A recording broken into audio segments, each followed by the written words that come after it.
Bob Iger had known George Lucas for a long time. They first met in the early 90s when George Lucas was pitching a show called The Young Indiana Jones Chronicles to ABC. They stayed in touch for a long time. Lucas was working with Disney on theme park rides. In May 2011, there was an opening at Disney World in Orlando, Florida. Iger invited Lucas to a private breakfast at the Hollywood Brown Derby, which is a restaurant at Disney World. Iger had a yogurt parfait. George has gotten a little heavier. He had a large omelet. They exchanged some small talk, and then Iger just came out with it and asked him, have you ever thought about selling your company? Lucas said, I'm not ready to pursue that now. But if I am, or when I am actually, I'd love to talk to you. Lucas was conflicted about selling. He wanted to retire, but he was giving up creative control to his universe. Before he even went back to Iger, he started basically working on the next Star Wars trilogy,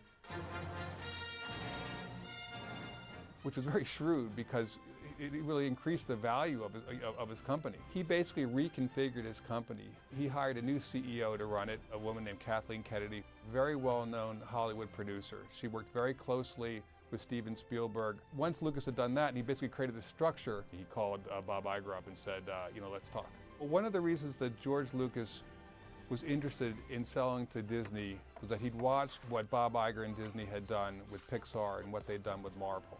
Disney bought both those companies, but they kept the creative teams in place. But it really wasn't until he saw everything in writing that he even turned over the treatments to the next 3 Star Wars movies.